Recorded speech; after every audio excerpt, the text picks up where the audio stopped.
Hey, what up, guys? Coming back to you this morning with the what's next on Alexander Usyk, the undefeated and undisputed, our former undisputed cruiserweight champion, which is 200 pounds. He returned Saturday, October 12th in the main event of a DAZN card as he made his debut in the heavyweight division. He returned from an 11-month layoff to take on little-known Chaz Witherspoon, dominated the veterans. Witherspoon, who took the fight on late notice. It ended up being a 7th-round TKO because Witherspoon pretty much ran out of gas. Not an overall great performance, but, I don't know what a lot of people were expecting. I don't know if people were expecting an early knockout win for Usyk, but they shouldn't have been because Usyk is making his debut at heavyweight, and we don't know. He's being cautious. Plus, he had 11 months off in between fights, So I thought he was a little cautious, which he should have been, to see about taking a big heavyweight punch. A decent performance. He dominated the action. Skill level is there. The question is he going to be able to take the power at heavyweight, that the other guys have? Is he going to be able to muster up enough of a punch to keep the other guys honest to where they're not going to just fully go into attack mode on him? And is he going to be able to be effective? But the guy's 6'3". He went up to about 215 for the fight.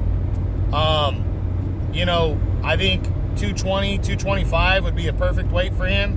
And he just needs to get used to it. But now the big question is, what's next for the undefeated Alexander Usyk? Well, we know for sure that he's the WBO mandatory #1 contender, which means he's in line to fight the winner of Andy Ruiz and Anthony Joshua next in their rematch in December. But I don't believe he's going to be rushed to the front of the line because the IBF mandatory Kubrat Pulev has been waiting around for over a year now. It's almost a year since Pulev became the IBF's mandatory. Because of the rematch that Joshua and Ruiz are fighting, the IBF has granted an exception for that. But after that, the IBF needs their mandatory satisfied, or they are going to vacate this world title. Now, I also think it's possible that the WBO could strip the winner of the fight if they decide to fight the IBF mandatory. And, and then Usyk could fight for the vacant world title. That's a possibility. So we really got to see what the IBF and WBO organizations are going to do after the Andy Ruiz, Anthony Joshua fight, because it's really going to determine whether who Usyk is fighting next. But let's run through the top 10 and take a look at the possibilities for Usyk and see what can happen. We start with number 1, right now undefeated Tyson Fury. This fight isn't an option because Fury is pretty much lined up to fight Deontay Wilder next. They've already agreed to terms. They're going to be fighting next. So I don't see a possibility of Fury and Usyk next. Number 2 is the undefeated WBC champion Deontay Wilder. Wilder's fighting November 23rd against Luis Ortiz in a rematch. If he's victorious, which he's the favorite going into that fight, he's got Tyson Fury early next year. So I don't see Wilder and Usyk happening next either. Number 3 is the unified champion Andy Ruiz Jr. Now, this fight is possible to happen next, but it depends on what mandatory is going to be, cashed in on by the winner between Andy Ruiz and Anthony Joshua. And, I personally believe the IBF is going to come before the WBO, where Usyk is the #1 contender in the WBO. So I don't see Usyk fighting Andy Ruiz next, but it could happen if the winner decides they want to fight Usyk next, and then the IBF would strip the title. So it really depends on if they want to keep all their belts and what the IBF and WBO can work out amongst those two organizations to keep all the belts unified right now. So Andy Ruiz is a possibility if he beats Joshua again, but I don't think he's going to. So, possible, but I don't think Usyk is going to fight Andy Ruiz next. Next, number 4 is Anthony Joshua. Now, this fight is very possible because I think Anthony Joshua is going to beat Andy Ruiz in a rematch and regain his unified world titles. But who is the winner going to have to face next? Because their winner is going to have 2 mandatories due. Usyk has the WBO, Kubrat Pulev has the IBF. How is the IBF and WBO going to work together so one of the titles doesn't get stripped or vacated? You know, that's a big possibility. I do think these two guys could lock horns next. I think it's a fight that Joshua personally wants and Usyk wants. But I don't know if Usyk wants Anthony Joshua next, to be honest. I think he might want to have another fight at heavyweight before he agrees to a fight with Joshua. That's just my opinion, but I really don't think he's going to fight Anthony Joshua next either.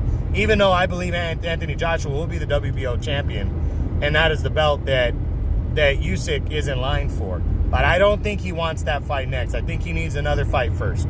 That's my opinion. Number 5 is Luis Ortiz.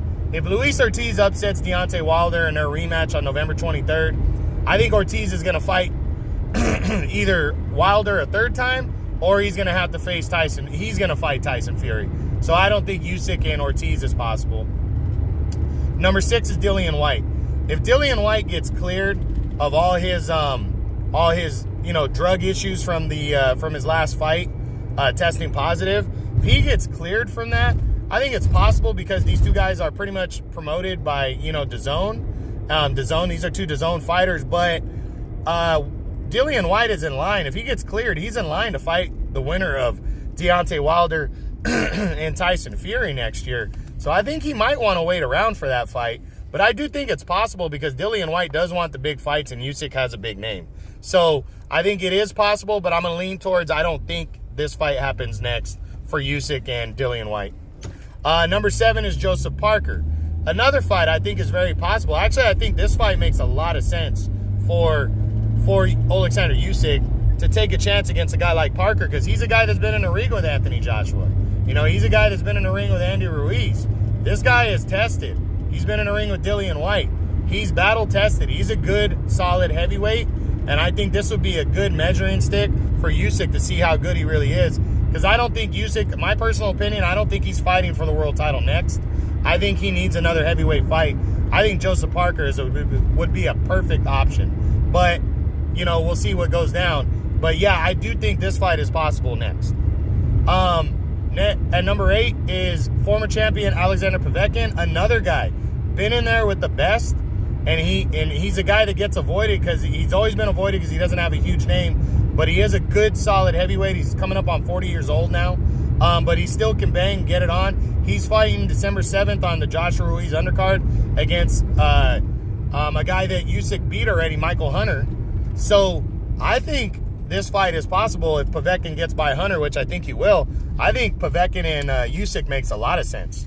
Because, again, this is a guy that's been in the ring with Anthony Joshua and with a lot of good heavyweights, with Vladimir Klitschko. He's been in the ring with some good, solid heavyweights, and I think that's a good measuring stick fight for Usyk next before he goes after a world title next year. So I think this fight's possible. Number 9 is, I believe right now it's Kubrat Pulev, the IBF's mandatory number 1 contender. No, he's promoted by Top Rank. He's taking a tune-up fight. He should be next in line to fight the winner, Andy Ruiz and Anthony Joshua. But, if he were to get asked out, I still don't think that it's possible him and Usyk lock horns. But you never know. But I highly doubt it because they're both mandatories in different organizations right now. So one of them's going to get the world title shot is what I'm saying. So I don't think they fight each other. And then we had 2-way tie for 10th. You got Joe Joyce, undefeated, rising contender. I don't think Usyk's going to want to take a chance against a guy like Joyce right now, so I don't see that one. And then the other one is Oscar Rivas. I could see Rivas and him locking horns. I think it's a good test opponent for Usyk if Usyk doesn't get a world title shot next, which I don't think he is. So I think this fight's possible. I think him and Rivas could lock horns. So Usyk, I think, has a lot of options. I just really hope he takes a top 10 guy next, like a contender, before he goes into a world title fight. I don't think he's ready for a world title fight, whether it be Andy Ruiz or Anthony Joshua. I think he should take one more fight in the interim against a top 10 guy. I think it would make a lot of sense. And test himself against those guys first and then go after that world title. So you could build that fight up a little more. And, even if you win a close one, build that world title fight up more for later next year and let these mandatories get cleared up. It would just make more sense. But we'll see what he decides because he is in line for a world title next. So we'll see. He might end up fighting for a vacant world title. So we just got to wait and see. But that's the what's next on former undisputed Cruiserweight champion Alexander Usyk. Hope you enjoyed it. True boxing. You've been hit with the truth.